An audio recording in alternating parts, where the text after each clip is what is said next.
रामकृष्ण हरी. श्री स्वामी समर्थ. मित्रांनो नमस्कार. मित्रांनो, एकदा माता लक्ष्मी म्हणाली, हे प्रभू, आज मला एक प्रश्न खूप अस्वस्थ करत आहे. कृपया माझ्या प्रश्नाचे उत्तर देऊन समाधान करा. तेव्हा भगवान विष्णू म्हणतात, हे देवी, तुमच्या मनात जे काही प्रश्न असतील ते तुम्ही निसंकोचपणे विचारा. तेव्हा माता लक्ष्मी म्हणते, हे भगवंत, माझा प्रश्न आहे की आईवडिलांच्या चांगल्या वाईट कर्माचे परिणाम त्याच्या पुत्रालाही भोगावे लागतात का? तेव्हा भगवान विष्णू म्हणतात, हे देवी, आज मी तुम्हाला एक कथा सांगणार आहे, ज्यामुळे तुम्हाला कळेल की कशा प्रकारे आईवडिलांच्या कर्माचे फळ आणि त्याचे परिणाम हे त्यांच्या मुलांना नक्कीच भोगावे लागतात. पण कथा सुरू करण्यापूर्वी माझी तुम्हाला विनंती आहे की कृपया चॅनेलवरती नवीन असाल तर सबस्क्राईब करा आणि व्हिडिओला एक लाईक करून कमेंटमध्ये जय श्री हरी किंवा ओम नमः शिवाय नक्की लिहा. भगवान विष्णू कथा सुरू करतात आणि म्हणतात, हे देवी, प्राचीन काळी एका गावात राम नावाचा शेतकरी राहत होता. तो शेतकरी खूप गरीब होता, जो खूप मेहनत करून कष्टाने घराचा सर्व खर्च भागवत होता. त्याला दिवसभराच्या कामानंतर मजुरी म्हणून फक्त 30 रुपये मिळायचे. त्यातून तो दररोज 15 रुपये दान करायचा आणि 15 रुपये घेऊन कुटुंबाचा उदरनिर्वाह करायचा. काही दिवसानंतर त्यांना 2 जुळे मुले झाली. त्यामुळे आता रामच्या कुटुंबात नवरा बायको आणि 2 जुळे मुले असे 4 सदस्य झाले होते. दिवसेंदिवस खर्च वाढत असल्याने हळूहळू रामला त्याच्या मुलांच्या देखभालीमध्ये अडचणी येऊ लागल्या. मग भगवान विष्णू माता लक्ष्मीला म्हणतात, हे देवी, एके दिवशी शेतकऱ्याचा मुलगा त्याच्या वडिलांना म्हणाला, बाबा, तुम्ही रोज 30 रुपये कमवता, त्यातील 15 रुपये दान करता आणि तुम्ही फक्त 15 रुपयांवर कसे खर्च भागविता? मग आपल्या मुलांचे हे बोलणे ऐकून शेतकरी शांत बसला. त्यामुळे शेतकऱ्याला शांत पाहून त्याची पत्नी म्हणाली, नाही बेटा, असे नाही. तुमचे वडील रोज 30 रुपये कमवतात आणि 15 रुपये दान करतात. ते फक्त तुमच्यासाठीच, दुसऱ्यांसाठी नाही. पण दोन्ही मुलांना हे समजले नाही, कारण ते दोघेही लहान होते. मग काही काळ असाच गेला आणि शेतकऱ्याची दोन्ही मुलं हळूहळू मोठी होऊ लागली. राम एके दिवशी कामावरून घरी परत येत असताना त्याचा अपघात झाला, ज्यामुळे त्याचा मृत्यू झाला. जेव्हा रामच्या पत्नीला तिच्या पतीच्या मृत्यूची बातमी मिळाली तेव्हा तिला खूप वाईट वाटले. आणि मग एके दिवशी रामच्या 2 मुलांनी त्याच्या आईला विचारले, आई, आमचे वडील कुठे गेले? तेव्हा ती म्हणाली, बेटा, तुझे वडील आम्हा सर्वांना सोडून भगवान शंकरांकडे गेले आहेत. जेव्हा तुमचे वडील जिवंत होते तेव्हा ते दिवसाला 30 रुपये कमवायचे. त्याच 30 रुपयांमधून 15 रुपये आपले पालनपोषण करायचे आणि उरलेले 15 रुपये दान करायचे. मुले म्हणाले, आता आपले बाबा नाहीत तर आपले पालनपोषण कसे होणार? आपले पोट कसे भरणार? आई आपल्या मुलांना म्हणाली, ज्या घरामध्ये गरिबी असते तिथे मदतीला कोणी येत नाही. सर्वजण त्यांच्यापासून दूर पळून लागतात. फक्त त्यांच्यासोबत देव असतो, कारण तो गरिबांचा दाता आहे. तेव्हा मुलांनी आईला सांगितले, आई, तू असा विचार करू नकोस. आम्ही दोघे भाऊ भगवान शंकरांकडे जाऊ आणि आपल्या बाबांना घेऊन परत येऊ, कारण भगवान शंकर खूप दयाळू आहेत. आमचे दुःख पाहून त्यांना नक्कीच आमची दया येईल आणि ते नक्कीच आमच्या वडिलांना परत पाठवतील. आई मुलांच्या या गोष्टीकडे फारसे लक्ष देत नाही.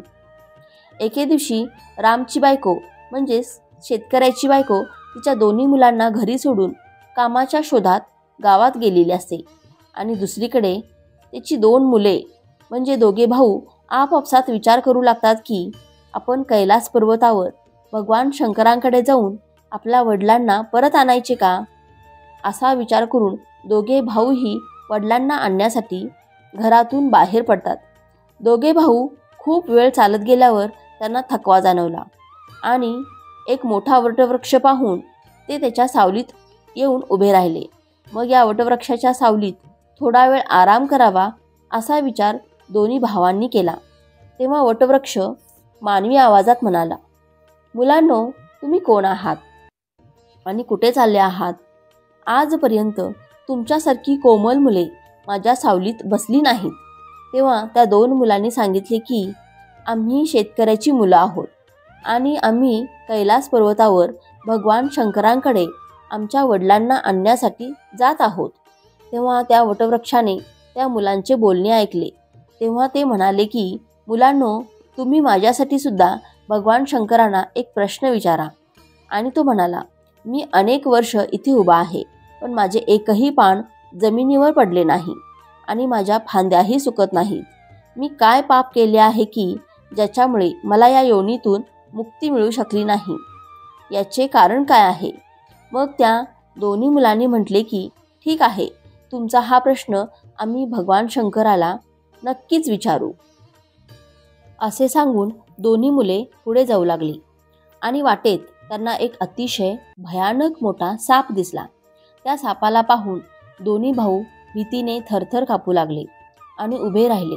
दोघे भाऊ तिथून पळून जाणार होते. तेवढ्यात साप मानवी आवाजात बोलू लागला आणि म्हणाला, मुलांनो, मला घाबरू नका. मी तुम्हाला काही करणार नाही. तुम्ही कोण आहात आणि कुठे जात आहात ते सांगा.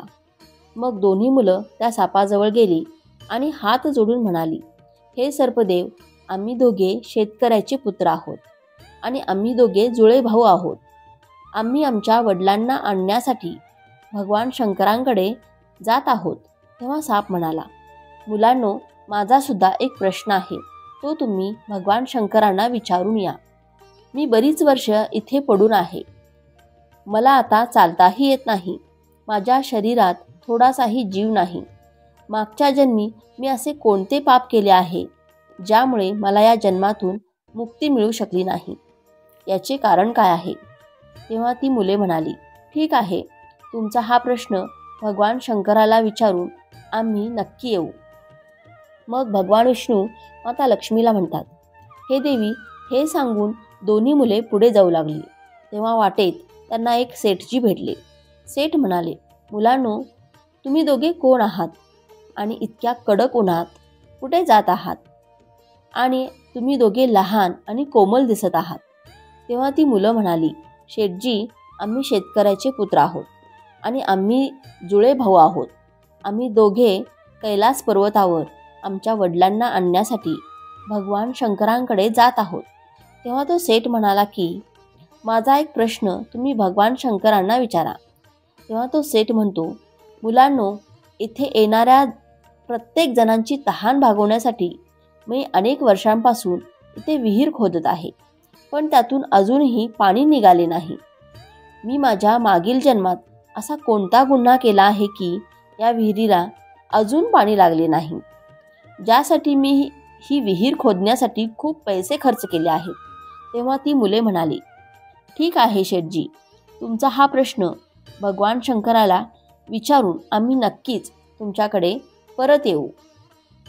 भगवान विष्णू माता लक्ष्मीला म्हणतात, हे देवी, असे सांगून दोन्ही मुलं तिथून पुढे जाऊ लागली आणि चालत असताना त्यांना एक वाहणारी नदी दिसली. मग हळूहळू दोन्ही भाऊ नदीच्या काठी पोहोचले आणि नदीतून एक मासा बाहेर आला आणि तो त्याच्या पायाजवळ आला आणि म्हणू लागला, अरे मुलांनो, तुम्ही कोण आहात आणि तुम्ही दोघे बोटीशिवाय का जात आहात? मग मुले म्हणाली की आमच्याकडे बोटीत बसायला पैसे नाहीत, कारण आमचे वडील रोज 30 रुपये कमवत होते. त्यातून ते 15 रुपये दान करायचे आणि 15 रुपयांमधून आमचा उदरनिर्वाह करून कसे तरी आमचे घर सांभाळले जायचे. आता आमचे वडील घरी नाहीत, ते भगवान शंकरांकडे गेले आहेत. म्हणून आम्ही दोघे भाऊ कैलास पर्वतावर भगवान शंकरांकडे आमच्या वडिलांना आणण्यासाठी जात आहोत. त्या मुलांचे म्हणणे ऐकून मासा म्हणाला, मुलांनो, माझा एक प्रश्न भगवान शिवाला विचारा, कारण मी अनेक वर्ष या नदीत भटकत आहे. माझ्या 7 पिढ्या उलटून गेल्या आहेत, पण मी अजूनही या नदीत राहत आहे. मी माझ्या पूर्वजन्मात असा कोणता अपराध केला होता ज्यामुळे मला या जन्मातून मुक्ती मिळू शकली नाही? याचे कारण काय आहे? तेव्हा ती मुले म्हणाली, ठीक आहे, आम्ही तुमचा हा प्रश्न भगवान शिवाला नक्कीच विचारू. आणि परत येताना तुम्हाला कळवू. त्यानंतर चालत चालत दोघे भाऊ नदीच्या दुसऱ्या काठावर पोहोचले. तेव्हा त्यांना तिथे एक मृत व्यक्ती पडलेल्या अवस्थेत दिसला. त्या दोन्ही मुलांना पाहून मृत व्यक्ती म्हणू लागला, मुलांनो, तुम्ही कोण आहात? कुठे चालला आहात? तेव्हा त्या मुलांनी त्यांचा आवाज ऐकला आणि सांगितले की आम्ही शेतकऱ्याची मुले आहोत आणि आम्ही दोघे भाऊ कैलास पर्वतावर भगवान शंकरांकडे जात आहोत. त्यांच्याकडून आम्ही आमच्या वडिलांना घेण्यासाठी जात आहोत. मग तो मृत व्यक्तीही म्हणू लागला, तुम्ही भगवान शंकरांना माझाही एक प्रश्न विचारा की माझे शरीर अनेक वर्षांपासून या नदीच्या काठावर आहे. कधी कधी पाण्याची लाट आली की माझे शरीर नदीच्या पाण्यात जाते, पण नदीतून बाहेर पडल्यावर माझे शरीर पुन्हा किनाऱ्यावर येते. शिवाय माझे शरीर वितळत नाही किंवा सडतही नाही. ती इतकी वर्ष हा त्रास भोगत आहे. मी माझ्या पूर्वजन्मात असे कोणते पाप केले होते की ज्यामुळे मला या देहातून मुक्ती मिळू शकली नाही आणि याचे कारण काय आहे? हा प्रश्न भगवान शंकरांना विचारून आम्ही नक्कीच तुमच्याकडे परत येऊ. मग तिथून चालत चालत दोघे भाऊ कैलास पर्वतावर भगवान शंकरांजवळ पोहोचले आणि हात जोडून दोन्ही हातांनी भगवान शंकरांना नमस्कार केला आणि म्हणू लागले, हे भगवान, माझे वडील कुठे आहेत? जेव्हा माझे वडील होते तेव्हा ते रोज 30 रुपये कमवायचे आणि त्यातील 15 रुपये दान करायचे आणि 15 रुपये घेऊन आमचा सांभाळ करायचे. पण आता ते घरी नसताना आम्ही दोघे भाऊ आणि आमची आई उपाशी मरत आहोत. कृपया त्यांना आमच्यासोबत आमच्या घरी पाठवा. मग भगवान विष्णू म्हणतात, हे देवी.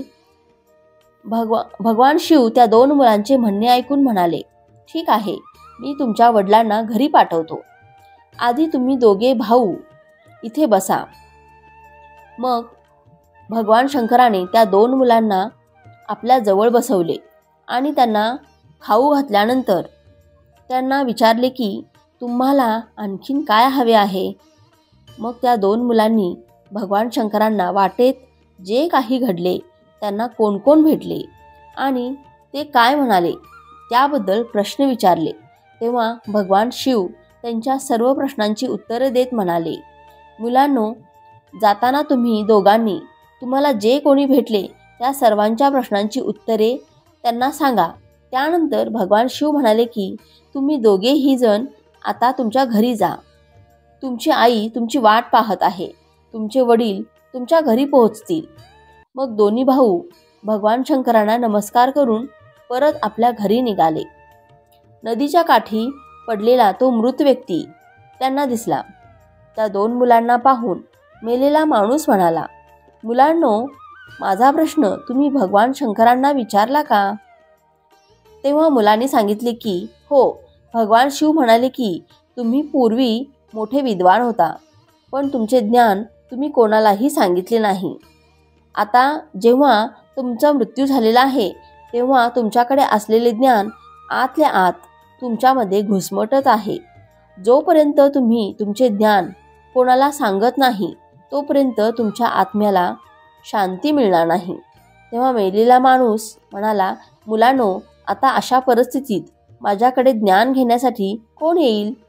तुम्हीच माझ्याकडे असलेले ज्ञान घ्या. त्यानंतर मृत व्यक्तीने आपल्याजवळ असलेले सर्व ज्ञान दोन्ही भावांना दिले आणि ज्ञान दिल्यानंतर त्यांच्या आत्म्याला त्वरित मोक्ष प्राप्त झाला. मग दोघे भाऊ तिथून पुढे निघाले आणि चालत असताना त्यांना तिथे एक मासा दिसला. तेव्हा मासा म्हणाला, मुलांनो, तुम्ही भगवान शंकराला माझा प्रश्न विचारला होता का? तेव्हा ती दोन मुले म्हणाले की हो, भगवान शंकर म्हणाले की तुमच्या आत अमृत आहे आणि जोपर्यंत तुम्ही हे अमृत कोणालाही देत नाही तोपर्यंत तुम्ही असेच व्यतीत राहाल. तेव्हा मासा म्हणाला, मुलांनो, आता माझे अमृत कोणाला मिळेल? तुम्ही दोघेच माझ्या आत असलेले अमृत घ्या. मग माशाने त्याचे अमृत त्या दोन मुलांना दिले आणि माशाचा आत्मा अमृत देताच त्यांना मोक्ष प्राप्त झाला. अशा पद्धतीने दोन्ही भाऊ तिथून पुढे निघाले. तर वाटेत त्यांना सेठ दिसले, जे तेथे येणाऱ्या जाणाऱ्यांसाठी विहीर खोदत होते. ते सेठ दोन्ही मुलांना पाहताच म्हणाले, बेटा, तुम्ही दोघांनी भगवान शंकरांना माझा एक प्रश्न विचारला होता का? तेव्हा मुले म्हणाली की हो भगवान. शिव म्हणाले की तुझ्या घरी 2 कुमारी मुली आहेत. जोपर्यंत तू त्या 2 मुलींचे लग्न करून त्यांचे कन्यादान करत नाहीस, तोपर्यंत तुम्ही खोदलेल्या त्या विहिरीला पाणी येणार नाही. जे तुझे कर्तव्य आहे ते आधी कर. आधी तुमच्या मुलींची लग्न करा आणि कन्यादान करा आणि मग ही विहीर खोदून घ्या. मग तो सेठ त्या मुलांना म्हणाला, मी आता माझ्या मुलींसाठी लगेच मुलगा शोधण्यासाठी कुठे जाऊ? तुम्ही दोघेच माझ्या मुलींसाठी योग्य दिसत आहात. तुम्ही दोघेही खूप साधे स्वभावाचे आणि सुंदर आहात आणि तुम्ही दोघेही सारखे दिसता. आता तुम्ही दोघेही तरुण झाला आहात आणि विवाहास पात्र सुद्धा झाला आहात. म्हणून हे पुत्रांनो, तुम्ही दोघेही माझ्या दोन्ही मुलींसोबत लग्न करा. मग त्या सेठने आपल्या 2 मुलींचे लग्न त्या 2 मुलांशी लावून दिले आणि आपल्या दोन्ही मुलींना भरपूर पैसे देऊन त्यांची पाठवणी केली. मग दोन्ही भाऊ पुढे निघाले आणि वाटेत त्यांना तोच साप भेटला. त्या दोघांना पाहून साप म्हणाला, मुलांनो, तुम्ही भगवान शंकरांना माझा प्रश्न विचारला होता का? मुले म्हणाली, हो. भगवान शंकर म्हणाले की जोपर्यंत तुमच्याकडे असलेले सर्परत्न पृथ्वीवर जोपर्यंत तुम्ही ते रत्नदान करत नाही, तोपर्यंत तुमचे शरीर असेच राहील. तेव्हा साप म्हणाला, मुलांनो, हे सर्परत्न आता मी कोणाला देऊ? मुलांनो, हे सर्परत्न तुम्हीच तुमच्याकडे ठेवा. अशा प्रकारे ते रत्न दोघांना देताच सर्पाच्या आत्म्याला म्हणजेच सापाला मोक्ष प्राप्त झाला. अशा प्रकारे दोन्ही भाऊ आपापल्या पत्नीसह पुढे जाऊ लागले आणि वाटेत तेच प्रचंड वटवृक्ष दिसले, ज्या खाली ते दोन्ही भाऊ आराम करण्यासाठी सावलीत बसले होते. मुलांना पाहताच वटवृक्ष म्हणाले, मुलांनो, तुम्ही माझा प्रश्न भगवान शंकराला विचारला होता का? तेव्हा दोघांनीही हो म्हटले. त्यावर भगवान शिव म्हणाले की तुमच्या मागच्या जन्मी तुमचे काम गुरुकुलात मुलांना शिकवायचे होते, पण त्या बदल्यात तुम्ही त्या लहान मुलांकडून काम करून घेतले आणि त्यांना चांगले शिक्षण देखील दिले नाही. त्या मुलांच्या शापामुळे तुम्हाला मोक्ष मिळाला नाही. म्हणून तुमच्यात भरलेले ज्ञान कोणाला तरी द्या, त्यानंतर तुम्हाला पुन्हा मोक्ष मिळेल. तेव्हा भगवान विष्णू माता लक्ष्मीला म्हणतात, दोन्ही मुलांचा संवाद ऐकून झाड म्हणाले, हे ज्ञान मी कोणाला देऊ? तुम्ही का माझे ज्ञान घेत नाही? तेव्हा वटवृक्षाने आपल्याजवळ असलेले सर्व ज्ञान दोन्ही भावांना दिले. त्यामुळे त्यांच्या आत्म्यालाही शांती मिळाली आणि तो त्या झाडाच्या बंधनातून मुक्त झाला. मग दोन्ही भाऊ त्यांच्या पत्नीसह चालत चालत त्यांच्या घरी पोहोचले. दोन्ही भाऊ त्यांच्या घरी पोहोचले. त्यांना पोहोचताच पाहून त्यांची आई खूप खुश झाली आणि म्हणू लागली, तुम्ही दोघे कुठे गेला होता आणि तुमच्यासोबत या 2 मुली कोण आहेत? तेव्हा दोन्ही भावांनी त्यांच्या आईला त्यांच्यासोबत घडलेली सर्व घटना सांगितली. तेव्हा भगवान विष्णू माता लक्ष्मीला म्हणाले, हे देवी, आता दोन्ही मुलांना समजले होते की आपले वडील परत येऊ शकत नाहीत. त्यांना मोक्ष मिळाला आहे. आपल्या वडिलांनी केलेल्या दानाचे फळ भगवान शंकरांनी आम्हा दोन्ही भावांना दिले आहे. मित्रांनो, अशा प्रकारे भगवान विष्णूंनी माता लक्ष्मीला या कथेमार्फत सांगितले की आईवडिलांच्या चांगल्या वाईट कर्माचे फळ त्यांच्या मुलांना कसे प्राप्त होते. जर तुम्हाला हा माहितीपूर्ण व्हिडिओ उपयुक्त वाटला असेल तर व्हिडिओला एक लाईक नक्की करा आणि चॅनेलवरती नवीन असाल तर सबस्क्राईब करा. तसेच हा व्हिडिओ संपूर्ण पाहिल्याबद्दल आपणा सर्वांचे मनपूर्वक आभार. धन्यवाद. श्री स्वामी समर्थ. राम कृष्ण हरी. जय श्रीराम. जय श्री कृष्ण. जय माता लक्ष्मी.